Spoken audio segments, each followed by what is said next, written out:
Welcome back down. Hi, Peach. Hi, Peach. Welcome back to Down the Frame. Today, we're going to be going over exactly what I did to make sure that this dryer is vented properly. It was not vented properly, and in the beginning of this video, you're going to see my first attempt at correcting it, in which I failed because the washer and dryer could not push up against the wall. It didn't stay inside this little cabinet area. It poked out. So I had to redo it. Beginning part of this video is me taking it apart, and I've been using it for a while now. I've actually had no problems with it, and it's been great. So I'm going to show you exactly how I did it, which is, in my opinion, the best way to do a dryer vent. So without further ado, let's get down to the frame.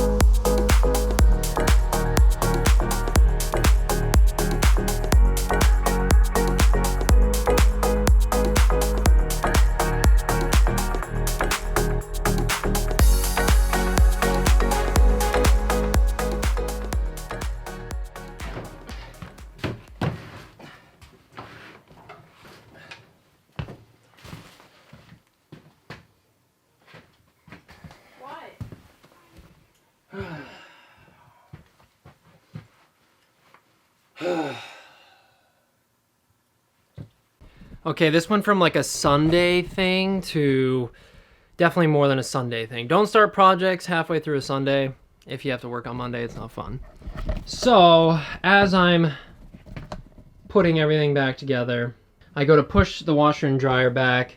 This setup, which not only do I not like because this kind of kinks right there, I don't like that, and there's too many flat 90s that just, if you know anything about fluid dynamics, and it just doesn't work that as well, so I'm gonna have to take this out.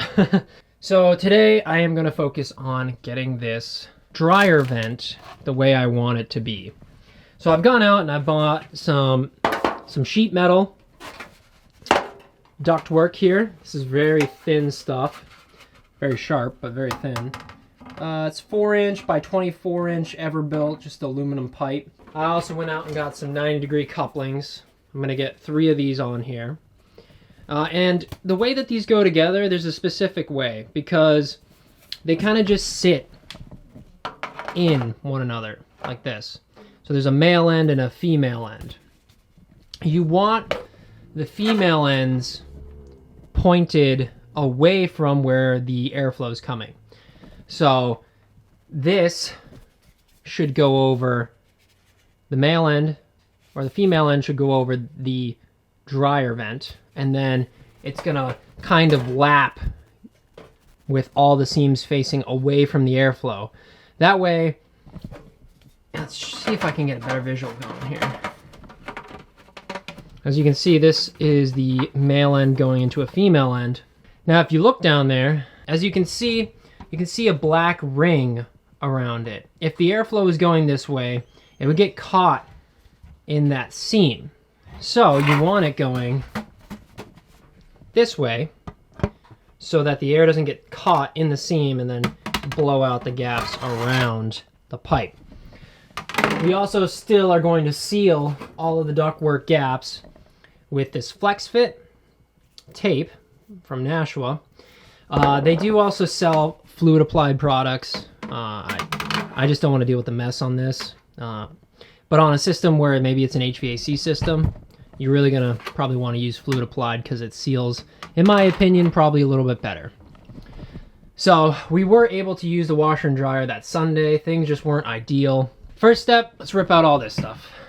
I did notice a pretty decent improvement in the temperature underneath here when I put the insulation on. Our shoes weren't as cold in the morning, which is nice. Definitely recommend insulating your pipes.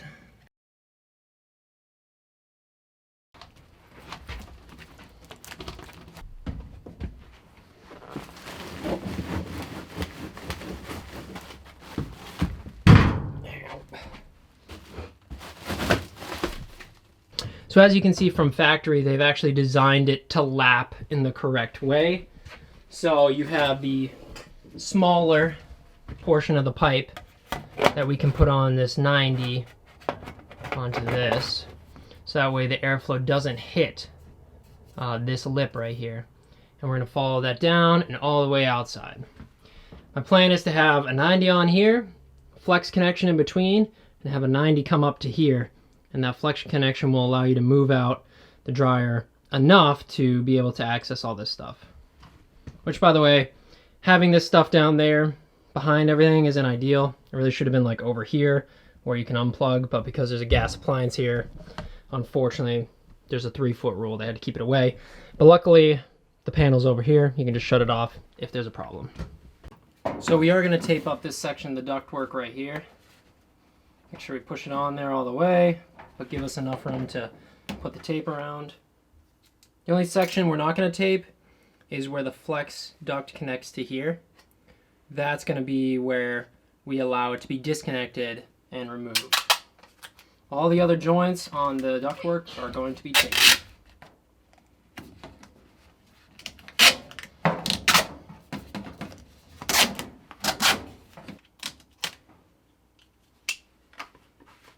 You want to try to clean as much dust and debris away from the seams as you can before doing this so that you get good adhesion. But this tape is pretty sticky. There's also an adjustable 90, so there are some seams, so I think I'm going to tape around where the 90 can rotate, just for extra sealant protection. Alright, that's pretty well sealed. So now we can put our connector on. You want to try to keep the connector in the middle, both those pipes. Alright, so that's taped and connected. Now it's time to work on getting that pipe in here. I'm going to dry fit it now, and once I make sure everything lines up correctly, I'll tape this as well. Make sure it's nice and lined up to what we want. Ooh, looks a little short, but let's see. Give me more space.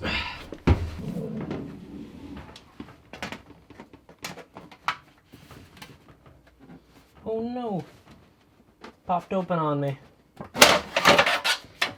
The way that these things lap together is a little bit funky. There's not really a mechanical, I mean there is a mechanical connection, but you don't crimp it or anything. They just kind of,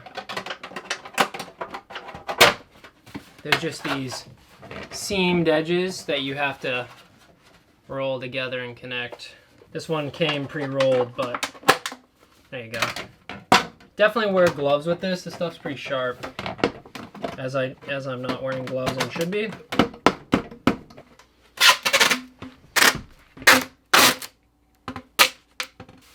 This isn't just to hold it together though. I definitely recommend sealing this seam. You don't want to lap the tape inside the pipe. You just want to cut it just outside. If you lap the tape inside the pipe, it could be an area where lint collects and you could end up with a clog.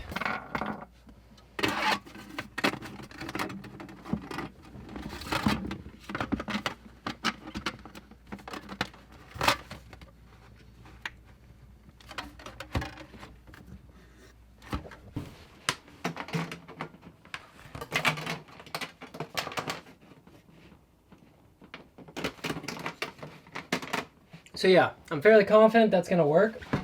We're going to seal it up, install the insulation on it, put the connectors on that side, and then we'll work our way into here. Should be pretty good. Just have a little bit of a joint right here. It also avoids all the receptacles back here, which is nice.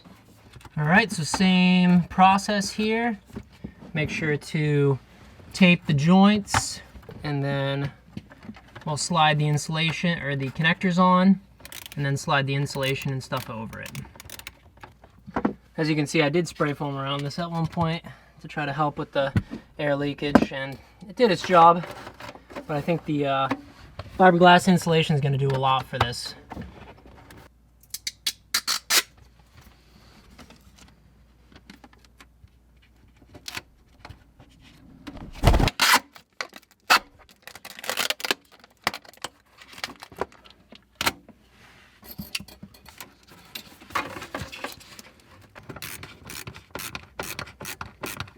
that's on. We're just gonna try to slide most of the insulation over this while I can, and then hopefully I'll be able to get everything else sealed up. I'm just gonna try to sleeve the whole pipe once it's all together because it's gonna be a pain in the butt.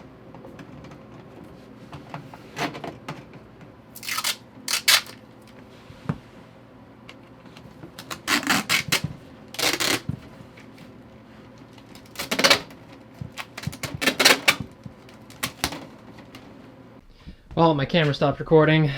I got the rest of the duct up, so we have a 90 there up until another straight section, 2-foot straight section. I'm getting the fiberglass on right now. The only thing that sucks about fiberglass is that it's fibrous glass. So yeah, it's gonna be an itchy night for me. Let's just try to pull this sleeve through here. Get this all the way up to where it connects to the outside section.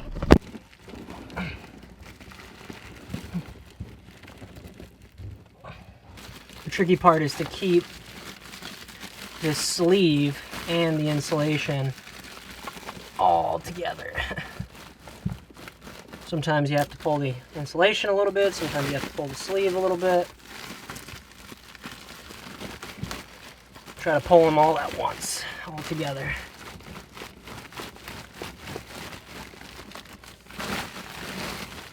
Alright, we're gonna get a zip tie and zip tie this nice and tight.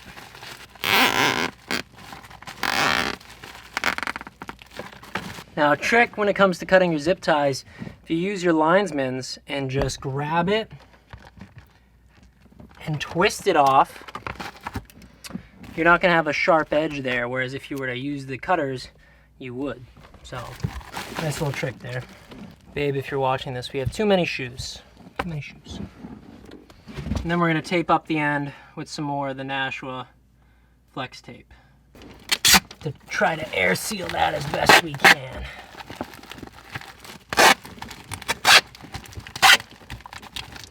Okay, that's what we got left for insulation in here.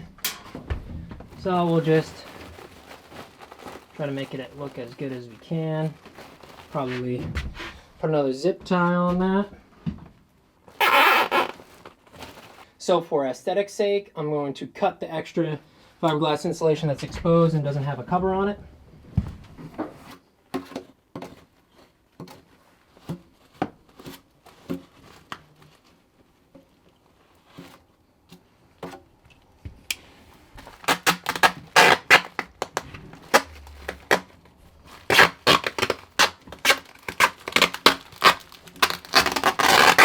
Alright, so that's all taped up now. We have our stack. As you can see, it now avoids all the receptacles. Now we can come out of here with some flex right onto this, and bada bing, bada boom. We have our dryer vent.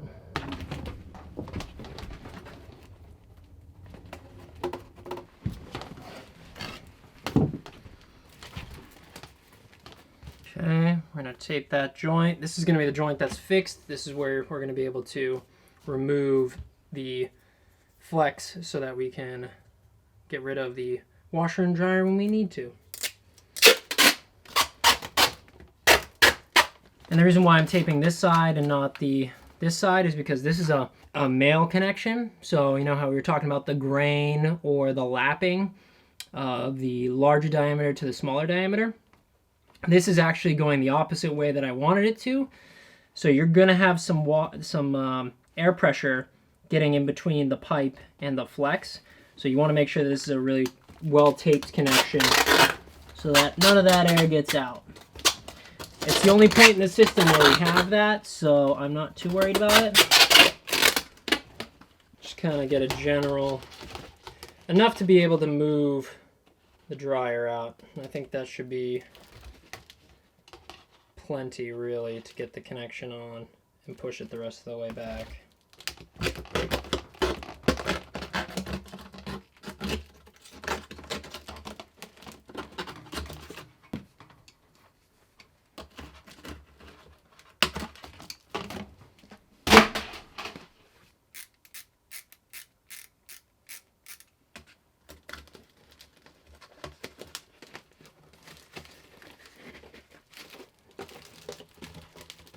probably put the connector on before you put the flex on, but it's fine. These screws allow you to detach it. Okay, that joint's great.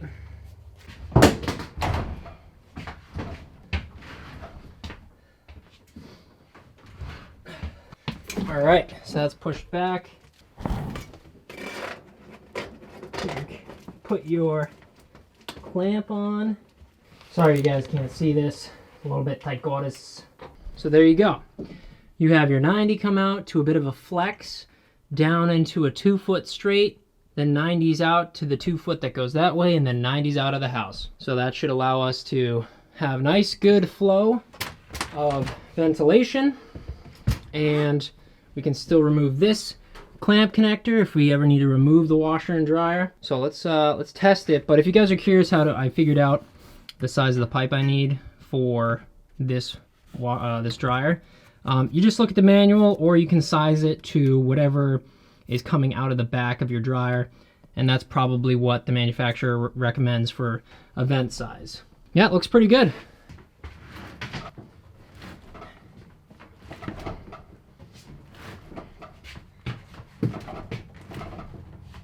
This closet is already a little bit cramped, but as you can see, it's pushed all the way back.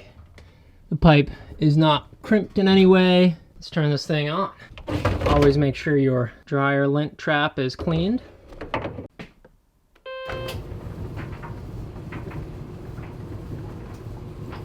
All right, let's go take a look outside.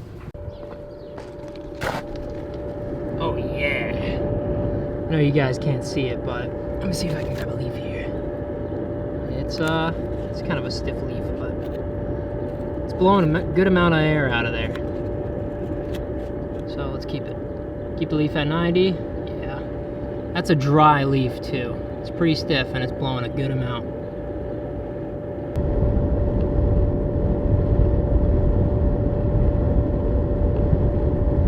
Wow, it's already hot in here. Already hot, but yeah, that works great. Right now, we got the washer and dryer electrically safe and sound. We got our vent pipe cleaned up and it works really well, nice and sealed. So we're not gonna have any issues drying our clothes or lint collecting. All right guys, so that's gonna be it really. We cleaned up the electrical, we cleaned up the venting, and we cleaned up the drainage. Luckily the plumbing was good, but we're gonna replace that at a later date anyway. If you guys are new here, hit that subscribe button. We also have TikTok and Instagram. You can find us there at Down to the Frame. And if you guys have any suggestions for videos or things that I missed in this video, leave a comment down below. Other than that, we'll see you guys next time on Down to the Frame.